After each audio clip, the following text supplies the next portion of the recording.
اور گنڈاپور صاحب کو جب یہ اندازہ ہوا کہ سیاسی طور پر جو صوبے کا سربراہ کا طاقت پر عہدہ ہے وہ میرے ہاتھ سے چلا گیا ہے، تو پھر جو صوبائی سطح پر صوبے کے چیف ایگزیکٹو کا عہدہ ہے انہوں نے اس کی طاقت کا استعمال شروع کیا اور لوگوں کو تنگ کرنا شروع کر دیا۔ یہ لوگ اب خود اپنے منہ سے بتا رہے ہیں، تو خوفناک ہے جو کیا جا رہا ہے۔ اس کا نتیجہ کیا ہے؟ اس کا نتیجہ یہ ہے کہ عمران خان صاحب کی رہائی کے لیے جو تحریک ہے، جنید اکبر خان صاحب کہتے ہیں پھر وہ تحریک کیسے چلاؤں جب آپ مجھے عمران خان سے ملنے نہیں دیتے، آپ میرے چھوٹے چھوٹے کام نہیں ہونے دیتے، آپ میرے رستے میں روڑے اٹکاتے ہیں، تو پھر تحریک چلانے کے لیے مجھے جن پاورز کی ضرورت ہے وہ پاورز کہاں سے حاصل کروں، تحریک کہاں سے چلاؤں؟ یہ جنید اکبر خان صاحب نے بات کی اور لمبا چوڑا معاملہ تھا جو انہوں نے چارج شیٹ کی شکل میں علی امین گنڈاپور کے حوالے سے سامنے رکھ دیا۔ سوشل میڈیا پر علی امین گنڈاپور کی ایسی کی تیسی اس کے بعد کر دی گئی ہے۔ ایک تو یہ سچویشن ہے ہمارے سامنے۔ دوسرا میں آپ کے سامنے رکھوں اخندزادہ حسین صاحب۔ اب اخندزادہ حسین صاحب پاکستان تحریک انصاف کی نوجوان قیادت میں شامل ہیں اور آپ انہیں یوں سمجھ لیجئے کہ he is almost as important as Murad Saeed صاحب از۔ اب انہوں نے ٹویٹ کیا اور کہا کیا؟ ہماری لڑائی ایک بہت بڑے مقصد کے لیے ہے، وہ مقصد جس کی خاطر ایک قیدی کو غیر جمہوری قوتوں اور فیلڈ مارشل سے بھڑنے کے سوا کوئی چارہ نہیں رہا۔ غیر جمہوری قوتیں مطلب اسٹیبلشمنٹ۔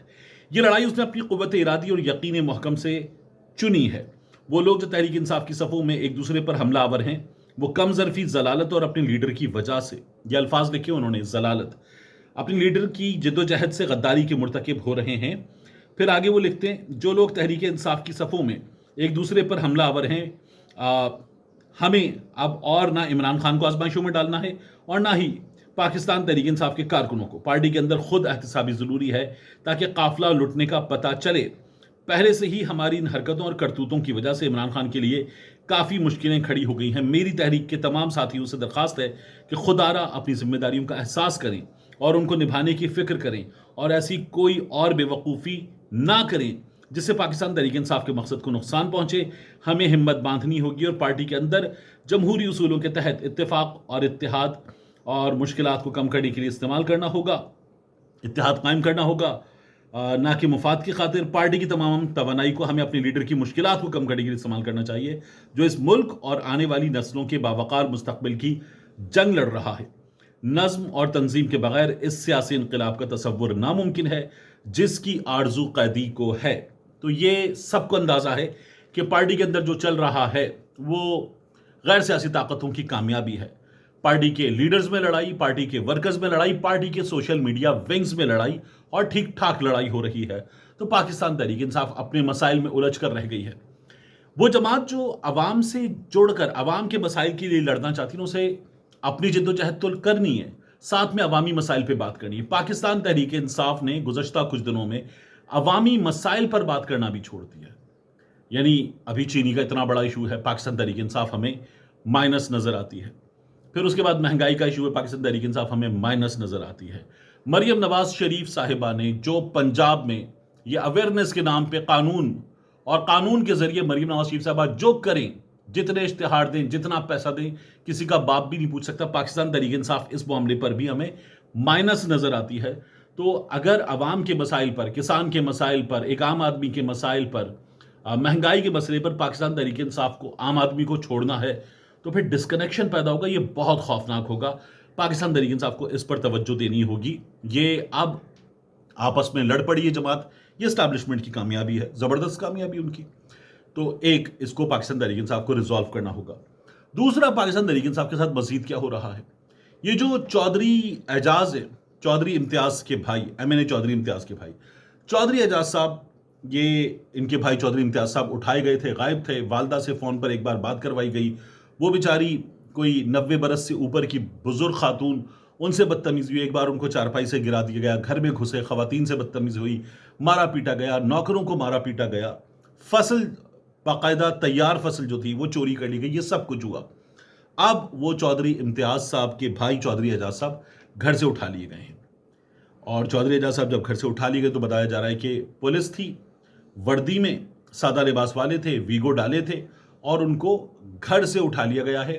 کچھ بھی نہیں پتا تو گرفتاری تو نہیں ہوئی ہے، کیونکہ گرفتاری کے لوازمات پورے نہیں ہوئے، تو یہ اغوا ہے، یہ ان کے ساتھ ہوا ہے۔ میں نے سوشل میڈیا پر اس حوالے سے بات کی تو عامر متین صاحب جو ہیں انہوں نے کہا یہ جو چودھری اعجاز صاحب ہیں ان کے لیے بات کیجئے، ان کے ساتھ برا ہو رہا ہے، غیر سیاسی طاقتیں برا کر رہی ہیں، سسٹم برا کر رہا ہے، حکومت برا کر رہی ہے، ان کے خاندان پہ ظلم ہو رہا ہے، اس پہ بات کیجئے۔ لیکن یہ چودھری اعجاز صاحب انہوں نے کہا کہ یہ خود بھی ایک باقاعدہ طور پر سیاسی غنڈے ہیں اور یہ بندے لے کر آتے ہیں، زمینوں پہ قبضے کرتے ہیں۔ انہوں نے کہا میرے گھر کے عامر متین صاحب، one of the best journalist in the country, انہوں نے کہا میرے گھر کے بالکل ساتھ والے پلاٹ پر قبضہ تھا، ہم لوگوں نے بات کی، انہوں نے وہ قبضہ کرنے کے بعد لوگوں کے لیے سب کچھ بند کر دیا اور پھر اس کے بعد دھمکایا، ڈرایا، تو یہ ان کے کارنامے ہیں۔ بہرحال ان کے ساتھ اگر برا ہو رہا ہے تو عامر متین صاحب نے کہا میں ان کے سلسلے میں آواز اٹھاتا ہوں کہ یہ سلسلہ نہیں ہونا چاہیے۔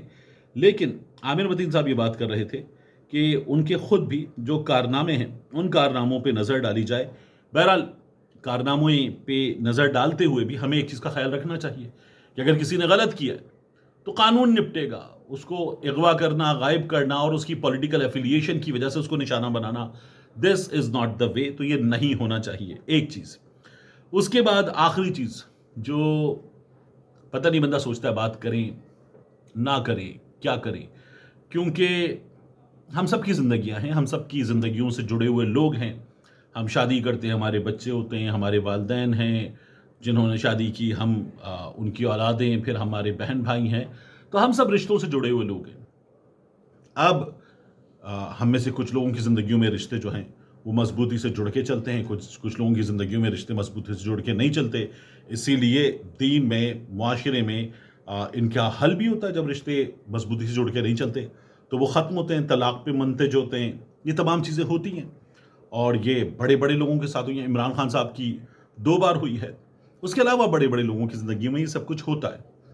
تو خبر یہ آ رہی ہے کہ ایک سیاسی خاندان کے چشم و چراغ جن کی زندگی میں کچھ عرصہ پہلے ایک تعلق آیا، وہ تعلق ہو گیا، سب کچھ ہو گیا، ہنسی خوشی ہوا، پھر اس کے بعد وہ ختم ہو گیا۔ اب ان کی زندگی میں ایک بار پھر ایک بہت بڑا چینج آ گیا ہے اور اس بہت بڑے چینج کی خبر آئی، اور خبر یہ آئی کہ وہ اپنے نانا کے ایک قریبی عزیز کے گھر میں ایک بار پھر زندگی کا وہ تعلق جوڑنے جا رہے ہیں۔ لیکن وہ تعلق جس کی خبریں ٹی وی پر آ گئی، میڈیا پر آ گئی، سب کچھ ہو گیا، وہ خبر پھر اب یہ آ رہی ہے کہ وہ تعلق جو ہے وہ ٹوٹ گیا۔ خبر پھر پہلے جیسی آ رہی ہے، تو جو ہونے جا رہا تھا وہ اب نہیں ہونے جا رہا۔ جو دوسری سائڈ کی پارٹی ہے، اس پارٹی نے ایک بہت بڑے سیاسی خاندان کے چشم و چراغ، ایک بہت طاقتور سیاسی شخصیت کی اولاد، ایک بہت طاقتور سیاسی شخصیت کے گرینڈ چائلڈ، ان کی زندگی میں یہ ہوا ہے کہ ایک بار پھر نہ ہو گیا ہے، معاملہ ختم ہو گیا ہے۔ بہرحال اللہ تعالیٰ بہتر کرے، گھر سب کا بسے اور بسار رہے، آمین۔ ملتے ہیں انشاءاللہ آپ سے اگلی ویڈیو میں۔